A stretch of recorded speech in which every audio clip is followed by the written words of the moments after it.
Y en esta mañana pues tenemos una conferencia bastante amplia, porque nos encontramos en un punto de la humanidad del siglo XXI donde no se imaginan ustedes la cantidad de correos, de mensajes que nos llegan por WhatsApp, nos llegan por correo, por las redes sociales, preguntándonos qué cosa está sucediendo en el mundo. Estos misiles que envió el presidente Donald Trump norteamericano a Siria, ¿qué significado tienen? Durante toda esa semana todos se preguntaban, inclusive cantidad de cristianos, si nos encontrábamos ya al borde de una tercera guerra mundial. Ahora que el presidente Trump acaba de visitar Arabia Saudita, Israel, el Vaticano, en Bélgica, ya regresó a Estados Unidos, se preguntan si él es el anticristo, porque él oró en el Muro de los Lamentos y está prometiendo que su yerno, Jared, va a ser el mediador de paz entre los árabes y los judíos. Entonces hay una confusión impresionante, y ustedes se meten al internet, se meten al YouTube y encontramos una serie de barbaridades y de falsas profecías de personas que solamente quieren atraer la atención a sus redes sociales para hacerse famosos o tratar de inmiscuirse en controversias y que uno dijo esto y el otro.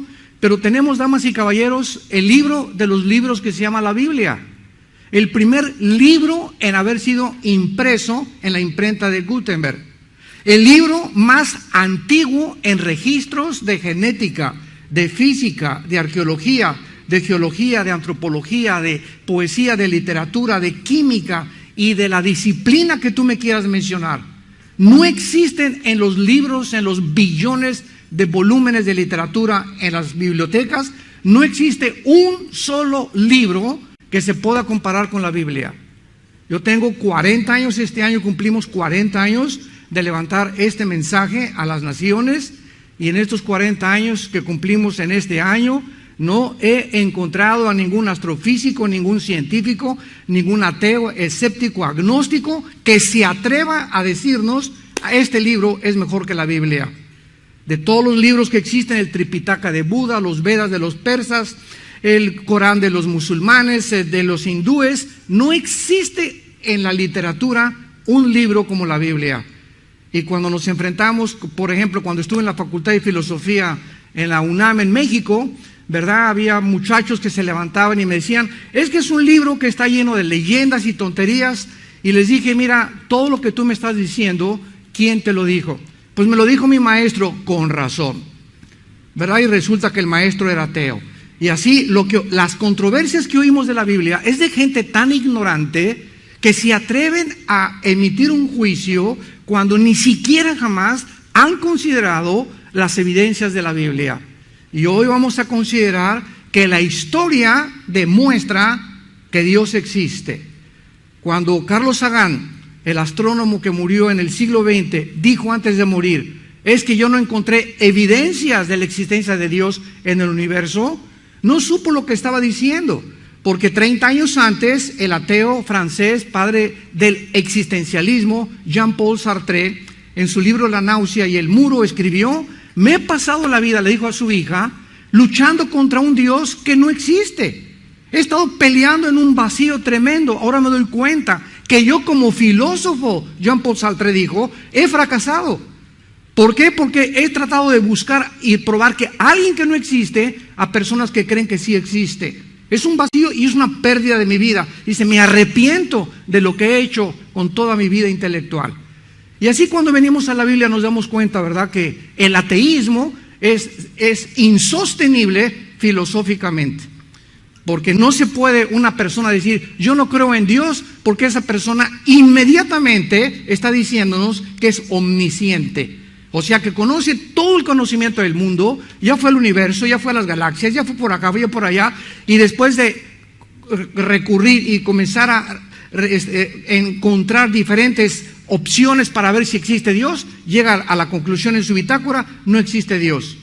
Como la mayor parte de los ateos, lo hemos dicho, ¿verdad?, porque es con los que más debate tengo yo en la televisión y en el radio, el 85% de las personas ateas son personas amargadas, que sufrieron un problema que no supieron entender, se le murió el hijo, como el director y fundador de la cadena CNN, que se murió su hija a los 17 años, le pidió a Dios que la salvara y como no se salvó, se volvió ateo.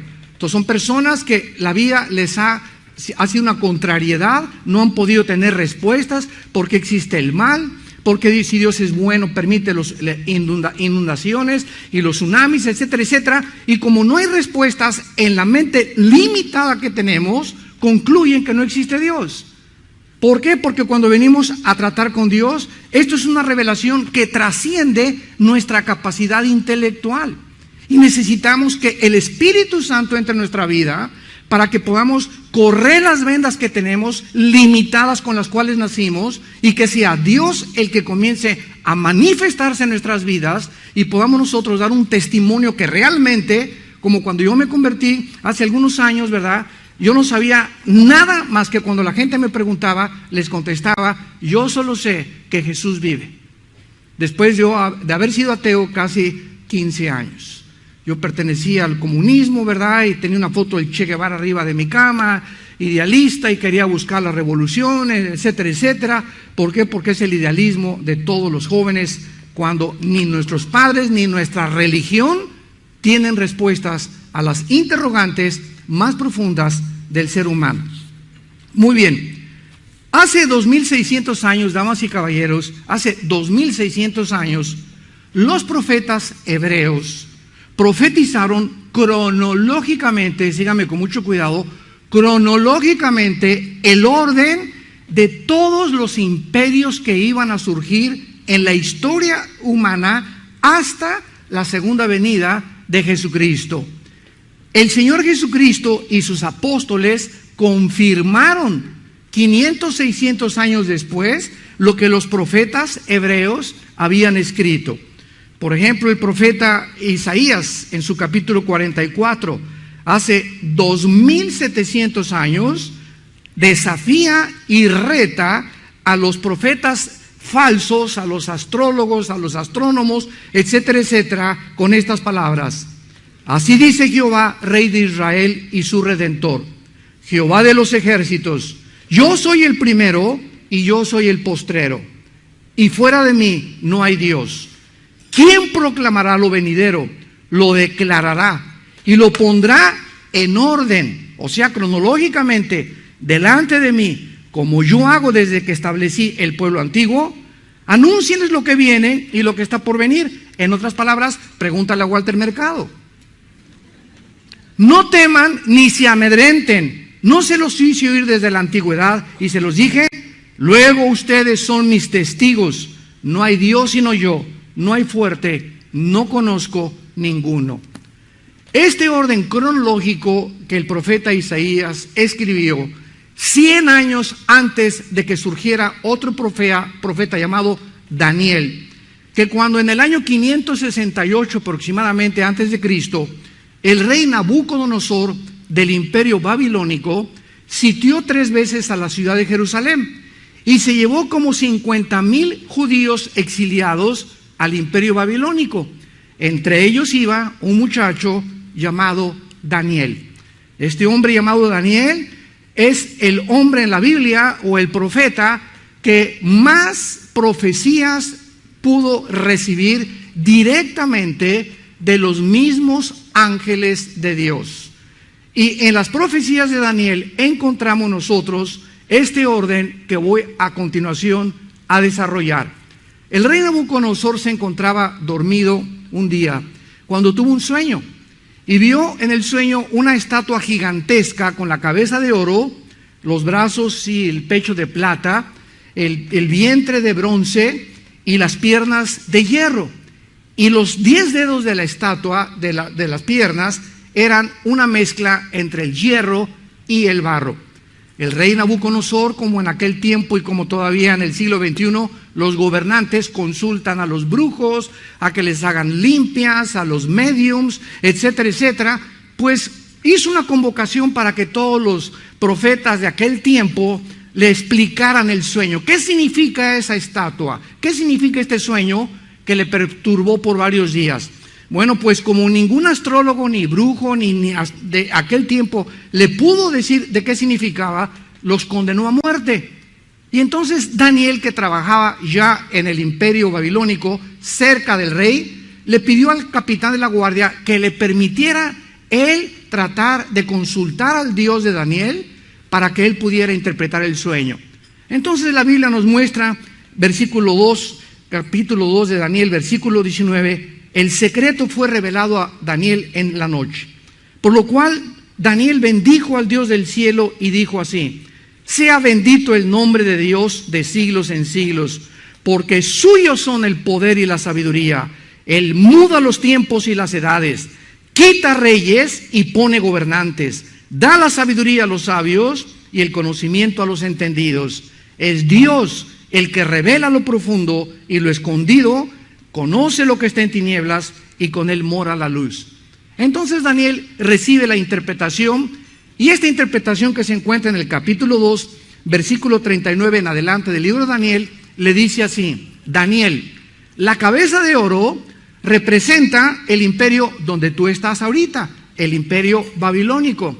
Recordemos algo, la palabra Babilonia o Babel en el Antiguo Testamento representa a la nación actual de Irak, que después que el Imperio Otomano fue derrotado por los ingleses en 1923, se conformaron las naciones que forman ahorita el Medio Oriente. Entonces, Babilonia, cuando escuches tú esto, se refiere a la nación de Irak, del siglo XXI. La cabeza de oro es Irak, es el imperio babilónico. Número 2, después de este imperio, le dice Dios a Daniel, viene otro imperio que representa los brazos de la estatua de plata mezclados, ¿verdad? Y que significa el imperio de los medos y de los persas. Exactamente como la historia lo confirma. Vinieron los medos y los persas, conquistaron a los babilónicos, y los dos brazos representan a los medos, ¿verdad? Y a los persas, porque fueron dos uniones de dos poderes que se unieron para conquistar el Medio Oriente. La interpretación continúa y le dice, y el bronce representa un tercer imperio. ¿Quién vino después de los medios y los persas, señores historiadores? Alejandro el Magno, el imperio griego, que a los 21 años Alejandro muere su padre Filipo, y antes de cumplir los 33 años Alejandro conquista casi toda Europa, el norte de África y parte del Medio Oriente. Alejandro muere en Babilonia, en lo que es ahorita Irak. Dicen que de malaria o una sobredosis de drogas, no está corroborado ni confirmado, pero muere jovencísimo y cae de rodillas y le dice a sus 4 generales: ya no tengo mundos que conquistar, y Alejandro el Magno se vuelve homosexual en los últimos años de su vida. Estas 4 generales a los cuales Alejandro dejó, se repartieron el imperio griego entre Egipto, entre Siria, Turquía y otro país del Medio Oriente. Y cuando nosotros venimos a la Biblia, vemos que el 4.º imperio, que representa las 2 piernas, ¿quiénes siguieron después del imperio griego? El imperio romano, tal como lo dice la Biblia hace 2600 años y antes de que se formaron estos imperios. El imperio romano representa las 2 piernas porque el imperio romano aproximadamente en el año 350 se divide en Constantinopla y en Alejandría, en Europa y en el Medio Oriente. Entonces nos quedan solamente los 10 dedos de la estatua de Nabucodonosor, porque hace 2000 años no se ha vuelto a levantar ningún otro imperio después de Roma. Y aquí viene la parte más interesante, y le dice el ángel a Daniel: en los días de estos reyes, o sea, de los 10 dedos que representan la estatua, Dios levantará un reino que no será jamás destruido, ni será el reino dejado a otro pueblo. Desmenuzará y consumirá todos estos reinos, pero él permanecerá para siempre. De la manera que viste que del monte fue cortada una piedra, no con la mano, desmenuzando el oro, el barro, el bronce, el barro y la plata, el gran Dios ha mostrado al rey lo que ha de acontecer en lo porvenir. En otras palabras, llegamos al año 2070 después de Cristo, cuando los romanos, dirigidos por el general Tito, entraron y devastaron la ciudad de Jerusalén. El templo de los judíos, como Cristo lo profetizó en Mateo 24:2, no quedó piedra sobre piedra. Y entonces, 600 años después, los musulmanes, por uno de los dirigentes, Omar, comienzan a levantar lo que ahorita se conoce como la mezquita de Omar. Si tú vas a Jerusalén o a Israel, hay una cúpula dorada grandísima que es la mezquita que le pertenece a los musulmanes. Y los musulmanes construyen esta mezquita exactamente arriba de donde quedó derribado el templo judío. Por eso han pasado ahorita 2000 años y los judíos no tienen sacerdocio, no tienen templo, no tienen sacrificio y están esperando que venga el Mesías porque rechazaron a Jesucristo para que Él restaure otra vez el servicio sacerdotal y el ministerio de Leví y de los hijos de Aarón, del Antiguo Testamento. Entonces pasan 2000 años y llegamos nosotros aproximadamente a principios del siglo XX. En el siglo XX, antes de que comenzaran las guerras, Cristo había profetizado en Mateo 24 que vendrían tiempos en que oirán de guerras y rumores de guerras. Son palabras de Jesús. Miren que no se turben. Es necesario que esto acontezca, pero aún no es el fin, porque se levantará nación contra nación, reino contra reino, y habrá pestes, hambres, terremotos en diferentes lugares, y será el principio de los dolores. Damas y caballeros, en toda la historia ha habido guerras. Como lo dijo hace mucho tiempo un gran escritor inglés que ya murió, C.S. Lewis, de la Universidad de Oxford en Inglaterra. Escuchen las palabras de C.S. Lewis antes de la Segunda Guerra Mundial. Y dijo así: la guerra no crea ninguna situación absolutamente nueva, simplemente agrava la situación permanente humana para que ya no podamos ignorarla. La vida humana siempre ha sido vivida en la orilla de un precipicio. Estamos equivocados cuando comparamos la guerra con la vida normal, porque la vida nunca ha sido normal. Esto es tremendo y profundo, y así ha sido, ¿verdad? Las amenazas de guerra nunca han sido nuevas en la historia. De acuerdo al Instituto para la Investigación de la Paz en Suecia y Estocolmo, en los aproximadamente 6000 años que tenemos de historia, solamente ha habido 25 años de paz. En 6000 años de historia humana, el ser humano no ha podido vivir en paz más que 25 años. Esto es increíble. Entonces, este escritor inglés le dio perfectamente en el clavo, ¿verdad? Las guerras no son algo nuevo. Hemos vivido desde Caín asesinó a Abel, una historia de guerras, de homicidios, de divorcios, hijos contra padres, padres contra hijos, ciudadanos contra los gobiernos, que el comunismo, que la democracia, que el socialismo, que las monarquías, buscando sistemas de gobierno, buscando algo que pueda establecer justicia y paz. Y estamos en el siglo XXI y se han probado todos los modelos económicos, todos los modelos sociales, todos los modelos gubernamentales, y todos han fracasado. En 1989, Mikhail Gorbachev llega con el Papa Juan Pablo II al Vaticano, Gorbachev, y le dice al Papa: permítame tomar el estrado del Vaticano para dar un mensaje al mundo. ¿Qué mensaje quiere dar? El comunismo fracasó. ¿Cómo que fracasó? Sí, fracasó. ¿Y por qué? Y contesta Gorbachev en su libro La Perestroika: por dos razones. Uno, sacamos a Dios de la Unión Soviética, y dos, nos aislamos del capitalismo. Gorbachev, de acuerdo a haber sacado a Dios y haberse aislado del mundo capitalista, hizo que Rusia estuviera muriéndose de hambre en la década de los 80s. Y en el 89 ya no resistieron más, se derrumbaron el muro de Berlín que dividía a la Alemania oriental de la occidental, y vemos que cayó el comunismo. Y ahora, ¿verdad? Yo todavía en aquel tiempo, para ser comunista necesitabas ser ateo.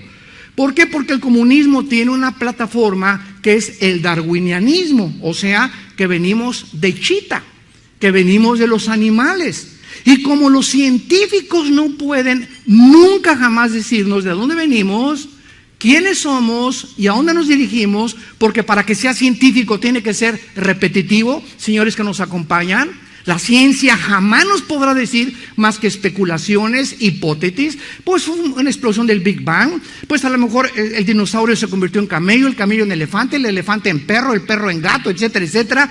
Cuando en 1980 Gregorio Mendel descubre las leyes de la herencia, En 1954 el doctor Crick y el doctor Watson descubren el ADN, el ácido desoxirribonucleico, y les dan el premio Nobel de Medicina, descubriendo que la genética, las leyes de la genética y de la biología impiden la evolución, y jamás en los últimos 150 años ha habido una mutación de una especie a otra especie. ¿Qué le estoy diciendo, señores maestros que nos acompañan? ¿Por qué le enseñan a los alumnos que venimos de Darwin y venimos de un sistema evolutivo? Porque no tienen otra respuesta, porque no conocen las evidencias científicas de la Biblia, porque quieren rechazar completamente cualquier otra cosa que no sea la especulación filosófica de doctrinas y teorías completamente absurdas, que la ley de la termodinámica, la primera y la segunda ley de la termodinámica, las leyes de la biología, las leyes de la genética, las leyes de la física, de la entropía, niegan que haya una evolución, pero se sigue enseñando. ¿Por qué se sigue enseñando? Muy bien lo decía Joseph Goebbels, el ministro de propaganda de los nazis. Cuando una verdad se enseña 100 años, se acaba aceptando como una verdad. Y como no hay ninguna otra cosa que enseñar, se sigue enseñando en los museos, en las universidades, en las secundarias, etcétera, etcétera, que nosotros provenimos de un sistema evolutivo completamente natural y accidental. Una vez yo le pregunté a una persona evolucionista en una universidad que me quiso debatir y le dije, vamos a suponer que fue la explosión y entonces la materia vino a existir. Pregunta, ¿la materia produce el pensamiento? La materia produce el pensamiento. Si somos el resultado de una explosión y una mezcla de químicos que hubo ahí en el universo en algún día y todo salió, ¿de dónde salió entonces el pensamiento? ¿De dónde salió la conciencia? ¿Por qué somos tan diferentes de los animales? Los animales tienen alma, pero no tienen espíritu. Nosotros fuimos creados a la imagen y semejanza de Dios, y es la dignidad que nos hace diferentes a los animales. Fuimos creados para conocer a Dios, como decía San Agustín: oh Dios, hasta que mi alma no pueda encontrar descanso en ti, seré político, seré deportista, seré Mr. México, Miss Universo, seré lo que quieras, alcanzaré las cumbres más altas del éxito, pero mi alma seguirá vacía, porque fuimos creados para que Dios la llenara. Y este es el vacío que permea actualmente el desencanto de la humanidad. Sigue el mundo buscando en estas cosas, en la política, en la emoción, en el poder, en el dinero, las cosas que solamente Cristo nos puede llenar. Ahora, muy bien, viendo nosotros el siglo XX, llegamos cuando la Primera Guerra Mundial y la Segunda Guerra Mundial. Siempre ha habido guerras, pero no fue hasta el siglo XX que nación contra nación se juntaron para que en 1914 terminara la Primera Guerra Mundial y para que en 1939 comenzara la Segunda Guerra Mundial, donde murieron en el siglo XX más de 150 millones de personas, señoras y señores. En el siglo XX murieron más de 150 millones como el resultado de tres ideologías. Una, el comunismo; dos, el nazismo; y tres, el fascismo. Estas tres ideologías produjeron 150 millones de personas. ¿Pero qué pasó en el siglo XX? Bueno, en 1954 el primer satélite ruso, 1969 llegamos a la Luna, 1970 y tantos los satélites de comunicación espacial, llegamos a los 80s, 90s con el internet, el iPhone, la época del chip, la época cibernética, y el ser humano se encumbra con la tecnología y los descubrimientos científicos, y el ser humano se ensoberbece. Nunca en la historia, damas y caballeros, nunca ha habido más ateos que en el siglo XX. Nunca. Antes del siglo XX, Blaise Pascal, uno de los más grandes científicos franceses, cristiano. Isaac Newton, el que descubrió las leyes de la gravitación, cristiano, y escribió libros sobre el Apocalipsis. Luis Pasteur, el mismo Alberto Einstein, no era ni siquiera ateo. Pero pasamos los 50, 60, la época de los descubrimientos, y el hombre viene entonces Bertrand Russell y Richard Dawkins y Sam Harris y Sigmund Freud, que era ateo también, Carlos Marx, que era ateo también, Friedrich Nietzsche, el padre de todos los ateos del siglo XX, que muere en un manicomio. El Friedrich Nietzsche, el que influyó a a los nazis, influyó a los comunistas, influyó a los fascistas. Muere en un manicomio el que dijo Dios está muerto, y muere homosexual también. Esos son los grandes líderes y los grandes ideólogos y los grandes héroes que nosotros a la juventud le queremos presentar en las escuelas. Esa es la razón por la cual la juventud se encuentra tan confundida. Ahorita las estadísticas dicen que los matrimonios entre los 18 y 25 años de edad en Latinoamérica duran un año. Es el más grande índice de divorcios del siglo pasado. Ya un matrimonio entre los 18 y 25 años de edad duran 2-3 años máximo. ¿Por qué? Porque están casando al vapor. Muchachas que se quieren salir de su casa, hombres, ¿verdad?, que no han acabado porque se embarazan antes de tiempo, pero vemos nosotros la destrucción de la familia y vemos cómo se ha institucionalizado ahora ya los famosos matrimonios gay, donde el ser humano y la sociedad va a determinar qué es el matrimonio. Discúlpeme, el matrimonio no lo fundó la doctora Corazón, lo fundó Dios. Y aquí en la Biblia está muy claro que Dios trajo un chango con una changa, a un perro con una perra, a un león con una leona, a un hombre con una mujer. La misma naturaleza, cerramos. La Biblia nos muestra que es antinatural, pero se está aceptando como algo normal porque así es la sociedad. Hacernos creer que es normal es un nuevo estilo de vida para comenzar a anestesiar nuestro entendimiento y volvernos animales, peor que Sodoma y que Gomorra. En 1945 Estados Unidos gana la Segunda Guerra Mundial con Rusia y con Inglaterra. Le ganan a Rusia, le ganan a Italia, le ganan a Alemania y le ganan a Japón. Y Estados Unidos se levanta en el 45 como la primer supremacía política, económica y militar de la historia. En 1950-52, la Unión de Repúblicas Socialistas Soviéticas se comienzan a levantar a la par de Estados Unidos. Y en 1952 comienza lo que se conoce como la Guerra Fría, o sea, un conflicto no armado, por eso se llama fría, entre la Unión Soviética y los Estados Unidos de Norteamérica. Los dos, ¿verdad?, sin lanzarse misiles, compitiendo por a ver quién tiene el control principalmente del Medio Oriente. Porque en el Medio Oriente, entre naciones, Irán, Arabia Saudita e Irak, se encuentra el 65% de las reservas petroleras del mundo entero, solamente en 3 naciones del Medio Oriente. Entonces comienza la Guerra Fría, llegamos a los 60s y Nikita Khrushchev pone misiles nucleares en Cuba. Le da permiso a Fidel Castro de poner misiles nucleares apuntando a Estados Unidos. Los satélites norteamericanos localizan los satélites. Y entonces, en aquel entonces, el presidente John Kennedy le manda un mensaje a Nikita Khrushchev: o lo saca usted de Cuba o entramos a la Tercera Guerra Mundial. Pero como la Biblia nos muestra, ¿verdad?, y lo vamos a ver, faltan 4 guerras todavía para que sea la Tercera Guerra Mundial. No podía ser la Tercera Guerra Mundial. Nikita Khrushchev hace caso, regresan los misiles y se van a Rusia, y fue el único conflicto a punto de estallar en el siglo XX.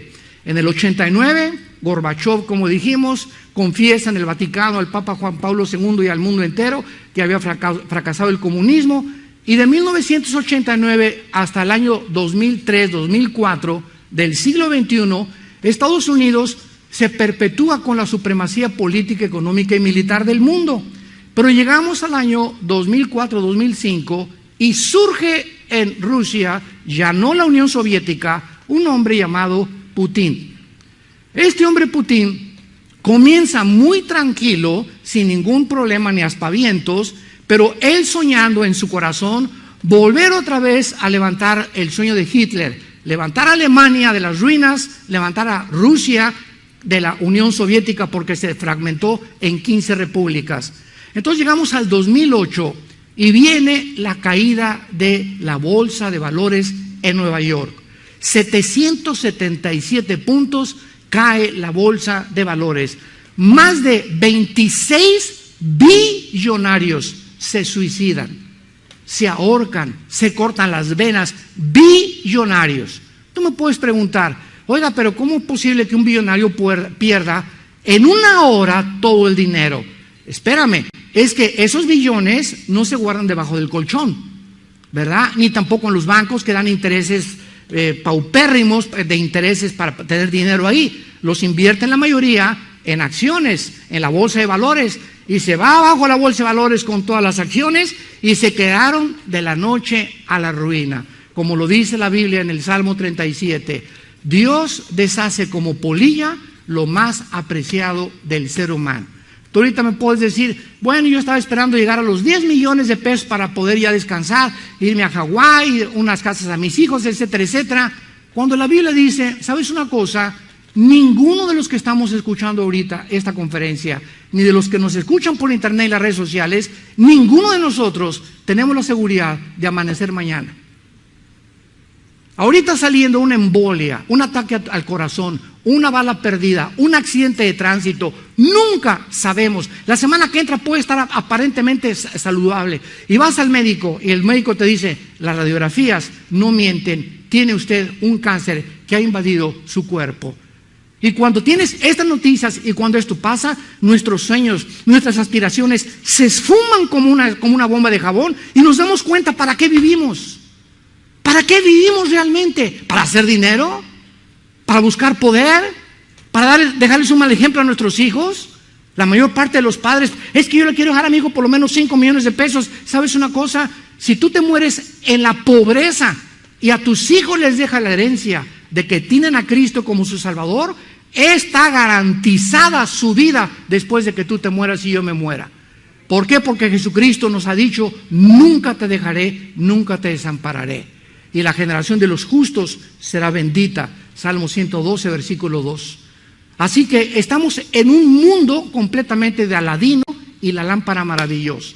Las muchachas de jóvenes, ¿verdad? Que la belleza y por aquí, por allá, y otras quiero llegar a esto, político. No, es que mi presidente de la República. Ok, ¿cuántos presidentes? Mi padre personal, nuestro padre, trabajó para 3 presidentes en México de la República, pero así cercanos y creció con ellos. Me reservo los nombres de ellos. Y antes de morir, mi padre me lo dijo, ¿verdad? La vida es vanidad y vaciedad. Todos mis amigos que fueron y estuvieron en el gobierno han muerto sin la esposa, casados con otra, con amantes, los hijos esperando que se muera el viejo como alacranes para repartirse la herencia, completamente diciendo ya me salgo de la presidencia y ahora ¿qué hago? Pues me voy a divertir un ratito y después ¿qué? Buscando siempre algo que solo Cristo nos puede llenar, pero el hombre no quiere entender cuál es la razón por la cual nosotros existimos y vivimos. Y llegamos ya al siglo XXI, donde nos encontramos que desde 1990, damas y caballeros, en la guerra del Golfo Pérsico, vuelve otra vez el Medio Oriente a resurgir en los encabezados de los periódicos y de los medios masivos de comunicación. Antes de 1990, yo estuve en una universidad en el 86-87 y comencé a hablar de Irak. ¿Saben lo que me dijeron los estudiantes? Que si era el nombre de una medicina. O sea, ni siquiera sabían localizar en el mapa dónde estaba Irak. Entonces, después de la guerra del Golfo Pérsico, cubre notoriedad todo el Medio Oriente y ahorita el Medio Oriente se encuentra en una olla hirviendo, tal como la Biblia lo profetizó hace cientos de siglos. La civilización comenzó en el Medio Oriente, el huerto del Edén se encontraba, dice Génesis capítulo 2, en medio de los ríos Tigris y Éufrates. El río Éufrates nace en Turquía, recorre todo el Medio Oriente y desemboca en el Golfo Pérsico. Ahí fue, en esta zona geográfica, donde el huerto del Edén fue colocado con la primer pareja que Dios formó, Adán y Eva, nuestros padres, de los cuales todos nosotros genéticamente descendemos por el medio del ADN. Ese ADN no lo tiene chita, no lo tiene el camello, no lo tiene el perro, no lo tiene el conejo, lo tenemos nosotros. Y la sangre que tenemos nosotros es sangre humana, es una sangre, puede ser amarillo, negro, anglosajón, pero es sangre de los seres humanos. Entonces, este área geográfica es donde la Biblia profetizó que va a estallar la guerra mundial. Escuchen esto, después de 2010, el presidente de Siria, Bashar Assad, comienza a matar a su propia población. Comienzan los rebeldes a levantarse en contra del presidente Y se inicia después del 2012 una guerra civil en Siria que actualmente continúa vigente. Entonces, un grupo llamado de ISIS, de los sobrevivientes de Saddam Hussein, cuando fue derrotado Saddam Hussein en Irak, y después su propio pueblo lo ahorcó y lo condenó y murió ahorcado, los sobrevivientes formaron un grupo que se llama ISIS, y entonces Baghdadi Debad, que es el jefe de ISIS, anunció este mensaje: ISIS va a levantar el califato en el Medio Oriente. Todo esto es de los últimos menos de 10 años. Vamos a levantar el califato. ¿Qué es el califato? La palabra califa significa sucesor en el árabe.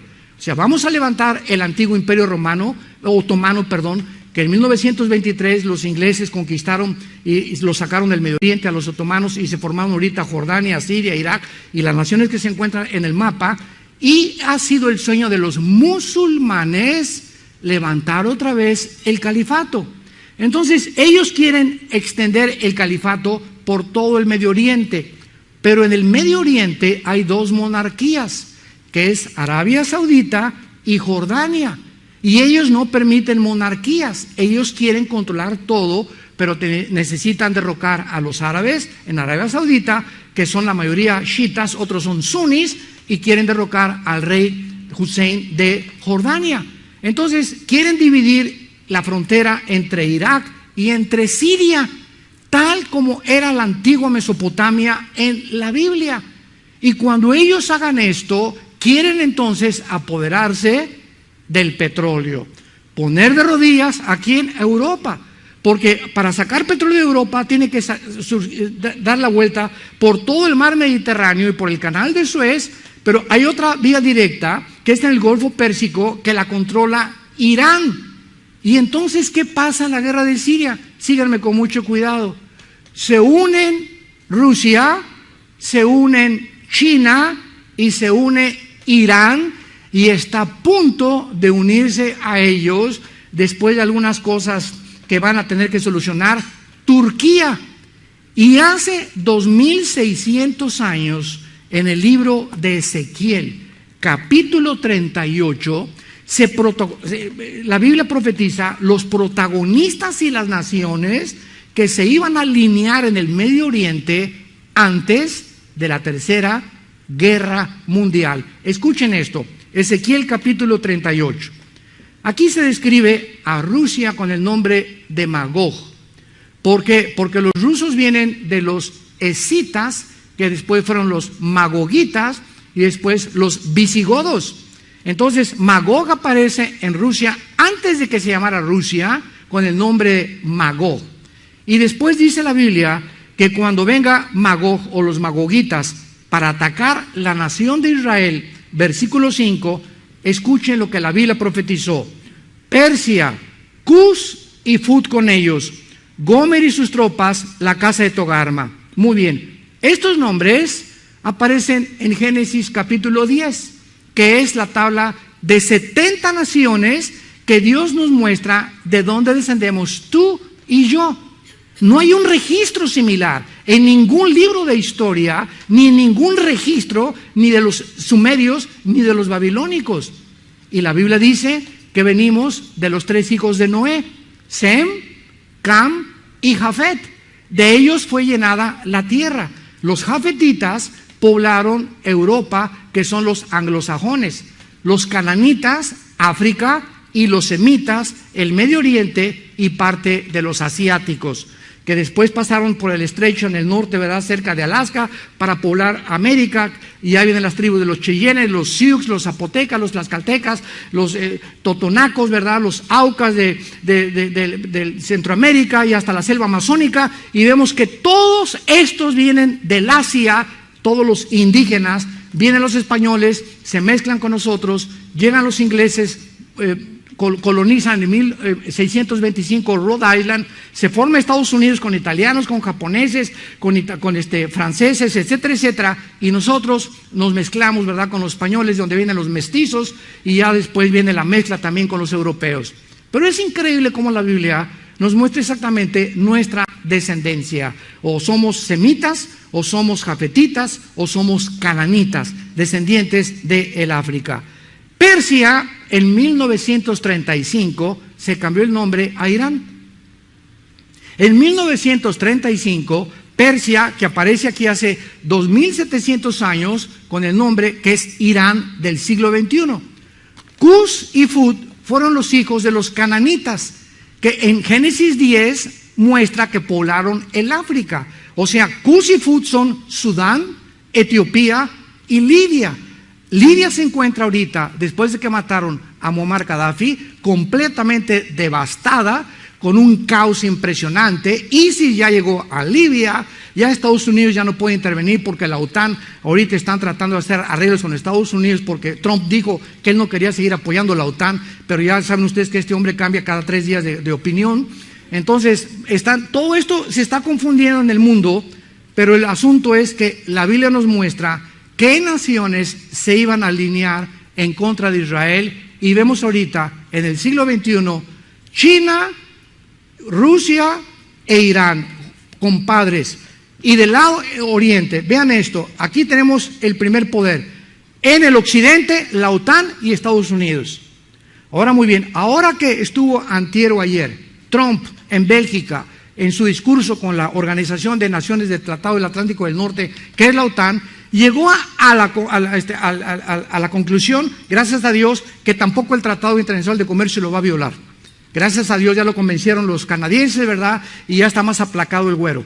Entonces, vemos nosotros que hay un choque ahorita en el Medio Oriente. Rusia no va a permitir que Estados Unidos ni la OTAN saquen a Assad de Siria. Escuchen esto, no lo va a permitir, porque Rusia apoya a Siria, porque Siria tiene la base naval más grande y la única al Mediterráneo de Rusia. Entonces, si permite Rusia que saquen a Assad, Rusia pierde el control estratégico marítimo en el mar Mediterráneo. No lo va a permitir, sobre todo Putin, que viene con todo el armamento nuclear que ahorita vamos a ver. Irán suple a todo el grupo de Hezbollah en Libia y en el Líbano, a todas las armas, a los grupos terroristas, Irán. Y tratado que hizo con Estados Unidos bajo el presidente Obama pues fue irrisorio, ¿verdad? Porque todavía le permitieron descongelar más de 75 billones de euros a Irán. Y entonces el Medio Oriente ahorita es un hoyo hirviendo, porque si Estados Unidos saca a Assad, o si la OTAN se junta para bombardear Siria y que saquen a Assad, entramos a una guerra donde la Biblia profetiza en el libro del Apocalipsis, que es el 4º sello del Apocalipsis. Escuchen esto, en esta próxima guerra, que ya no tarda en estallar, muere 1/4 parte de la humanidad. Damas y caballeros, Apocalipsis 6, versículo 8. He aquí, miré, un caballo amarillo, que es el 4º caballo del Apocalipsis, y el que lo montaba tenía por nombre Muerte, y el Hades o el infierno le seguía, y le fue dado poder sobre la 1/4 parte de la tierra, para matar con espada, con hambre, con mortandad y con las fieras de la tierra. Damas y caballeros, ¿cuántos habitantes poblamos actualmente el globo terráqueo? 7.5 billones aproximadamente, según el último almanaque mundial. 7.5 billones. ¿Cuánto sería 1/4 parte? 2 billones de personas. ¿Saben ustedes lo que es 2 billones de personas? Si contamos la gente desde Alaska, todo el continente americano hasta la Patagonia, somos un poquito más de 1.300 millones de personas. En otras palabras, el continente americano no aparece en la Biblia. Vamos a ser los primeros en desaparecer. Bueno, yo creo que tú, porque nosotros no vamos a estar aquí ya. Y de acuerdo a la Biblia, cuando el Señor Jesucristo regrese por segunda vez, ya con nosotros, con su iglesia, para establecer su reino, profetizado en Daniel capítulo 2, entonces vemos nosotros que cuando venga este segundo regreso, ya 1/3 parte de la humanidad sobrevivirá la Tercera Guerra Mundial, que se llama en la Biblia la batalla del Armagedón. Veamos esta guerra en Apocalipsis capítulo 16, que ya es el final de todo. Así que Si tú oyes esta guerra que viene, no es la tercera guerra mundial. Falta la invasión de Rusia, de Irán contra Israel, va a entrar la OTAN, se van a armar los cocolazos ahí en el Medio Oriente como jamás lo habíamos visto. Siria va a sobrevivir de acuerdo a la Biblia, no sé si con el presidente actual o con otro presidente. Ahora que Donald Trump se unió con Putin, ¿saben ustedes lo que acordaron? Donald Trump le dijo a Putin: mira, compadre, por favor, por lo menos saca a Assad, porque eso de matar con armas químicas a su pueblo no tiene nombre. Pon a otro por lo menos. Y entonces Assad le habló a Putin: oye, compadre, pues fíjate que está la cosa dura, ¿eh? Y Assad le dijo: ¿sabes una cosa? A mí no me sacan más que muertos. ¿Por qué? Porque es la tercera generación de los Assad y ellos, los intereses económicos les impiden. Todo en el mundo son intereses económicos. Assad rehusó salirse. Putin lo necesita, Estados Unidos se está esperando qué hacer. Y por si fuera poco, para agregarle al mole poblano todavía otro ingrediente, tenemos a Corea del Norte, con el psicópata paranoico, esquizofrénico, neurasténico, ¿verdad? Y pone el calificativo que tú quieras, de Kim Jong, que es el director de Corea del Norte, mandando misiles y mandando misiles y mandando misiles, porque está obsesionado. Como es un país chiquitito, Corea del Norte, y se dividió en Corea del Sur y Corea del Norte, es un hombre que está ansioso de reconocimiento internacional. Entonces, mandando misiles y siendo el principal protagonista en los medios de comunicación, es lo que él necesita, que la gente voltee a verlo, porque hay gente que necesita esto. Necesito que me vean, que me aplaudan, como los toreros, como los artistas, como los cantantes. Y si no tienen ese aplauso y esa adrenalina que necesitan, dejan de funcionar. Entonces, este hombre es una persona obsesiva políticamente. Entonces, esta es la razón por la cual ahora entiende, está mandando y mandando misiles, porque lo enfocan las cámaras de televisión y está trayendo efectivamente la atención del mundo entero. Ahora, muy bien, Corea del Norte está interponiéndose entre China, Rusia e Irán. ¿Por qué? Rusia no quiere una conflagración directa con Estados Unidos, hay demasiados intereses. El secretario de Estado Tillerson de Trump tiene más de 55 billones de dólares invertidos en petróleo en Rusia. Y de estas inversiones, casi el 25% pertenecen al presidente Trump. Entonces, imagínense si le conviene ahorita a Estados Unidos destruir a Rusia o Rusia a Estados Unidos. Hay un interés económico impresionante y a Putin tampoco le interesa. China no se va a meter, lo vamos a ver. China va a entrar al final a la tercera guerra mundial y China está ahorita de espectador nada más. Ya le habló Trump: oye, por favor, calma al tipo este de Corea del Norte y dile que ya se aplaque, que le baje 3 rayitas.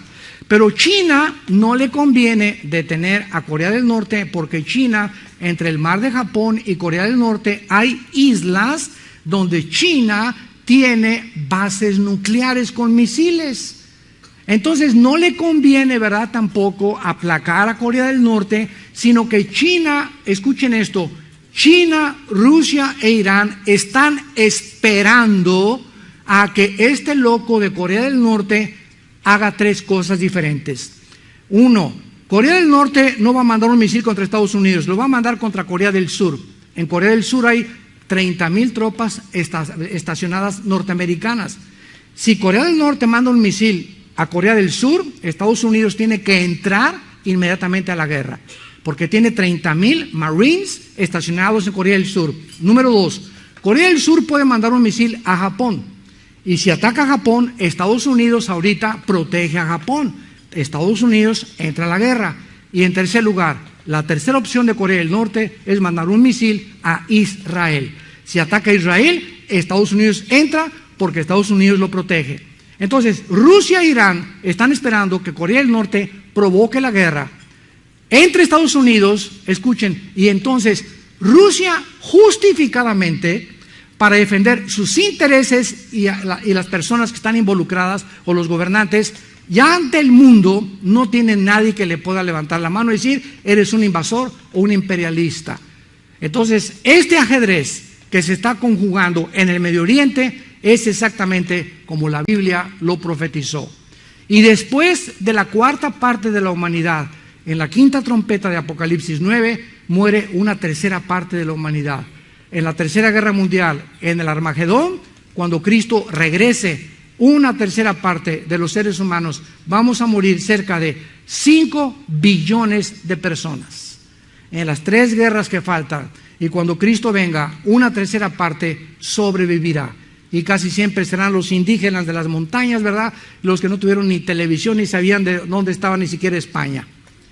Dice Apocalipsis 16 en la guerra final, que es el Armagedón. El 6º ángel derramó su copa sobre el río Éufrates. Qué interesante otra vez. La Biblia comienza con el río Éufrates y termina con el río Éufrates, el Medio Oriente. El agua se secó para que estuviera preparado el camino a los reyes del Oriente, que son Tailandia, Filipinas, Japón, Rusia y la confederación política que se va a unir para llegar a Israel y tratar de atacar a Israel. Versículo 13, y vi salir de la boca del dragón y de la boca de la bestia y de la boca del falso profeta 3 espíritus inmundos a manera de ranas. Son espíritus de demonios que hacen señales, milagros, y van a los gobernantes del mundo para reunirnos a la batalla de aquel día del gran Dios Todopoderoso. Y los reunió en un lugar que en hebreo se llama Har Magedón, que significa Har en el hebreo, monte, Magedón, matanza, el monte de la matanza. En Joel 3, el valle del Megiddo o el valle de Jezreel.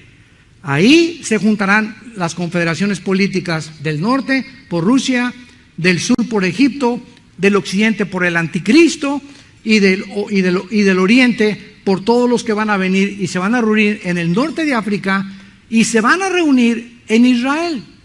Qué interesante que Israel sea la manzana de la discordia donde atraerá a los ejércitos del mundo para que ahí, antes de que nos acabemos unos con otros, el Señor Jesucristo desciende con todos nosotros a impedir que destruyan el Medio Oriente y establecer su reino milenial. Damas y caballeros, escuchen lo que la Biblia dice, cómo viene Jesucristo antes de que sea destruido el mundo entero. Zacarías capítulo 14. He aquí el día de Jehová viene, y en medio de ti serán repartidos tus despojos, porque yo reuniré a todas las naciones para combatir contra Jerusalén. Y se afirmarán sus pies en aquel día, hablando de Cristo, sobre el monte de los olivos. Cuando Jesucristo regrese, Él se va a parar exactamente en el monte donde Él fue crucificado. Ahí se pondrán sus pies y vean lo que va a suceder, que está enfrente de Jerusalén al oriente. El monte de los olivos se partirá por el medio del oriente al occidente y del norte hacia el sur, haciendo un valle muy grande. Cuando Cristo venga, se hará una cruz en la tierra, en Israel, completamente, ¿verdad? No dice la Biblia de cuántos metros o kilómetros, pero se partirá del norte al sur y del oriente al occidente. Y dice la Biblia, y entonces vendrá Jehová con mi Dios y con él todos sus santos, para reinar a todos aquellos los que en esta vida descubrimos que somos agentes morales, no venimos de los animales, somos responsables. Y escucha, cada decisión que tú tomes tiene acciones y consecuencias. Todas las acciones tienen consecuencias de lo que tú y yo hagamos. Cada pensamiento, cada decisión va a tener consecuencias para bendecirme o para maldecirme. Lo que hagamos, lo sembramos, damas y caballeros, tarde o temprano. Porque los pecados, dice la Biblia, nos alcanzarán. Pero Dios envió hace 2000 años a su Hijo Jesucristo a abrir sus brazos en una cruz. Y el mensaje del Evangelio se llama la gracia. ¿Qué significa esto? Que Dios le ofrece a los seres humanos el perdón de todo lo que hayas hecho. Tú me puedes decir, como este testimonio que escuchamos, yo maté, como me dijo una persona en el reclusorio norte, oiga, doctor Alducci, yo he matado a 27 personas, me dijo este muchacho de 28 años de edad. ¿Cómo que 28 personas? Sí, en Veracruz, desde que era 14 años, maté al primero, me contrataron unos políticos y yo dentro de la misma cárcel seguía matando gente. Y estoy aquí en la prisión por un crimen que cometí en el periférico, me dijo, de México. Se me atravesó alguien, saqué la 38, le di un balazo y por esa muerte estoy aquí en la cárcel. Pero tengo 26 muertitos antes que este. ¿Usted cree que Cristo me pueda perdonar? Y estaba bañado en lágrimas. Y le dije, el mensaje de la Biblia traspasa toda comprensión humana. Si tus pecados fueren como el carbón, como la blanca lana vendrán a ser. Y no importa lo que hayas hecho, junto a la cruz está un ladrón que fuera borracho, parrandero, jugador, secuestrador y violador. Así que no te jactes tú, ni te digas San Clodomiro o Santa Rita de Casia. Porque Cristo vino por los pecadores, no vino por los buenos.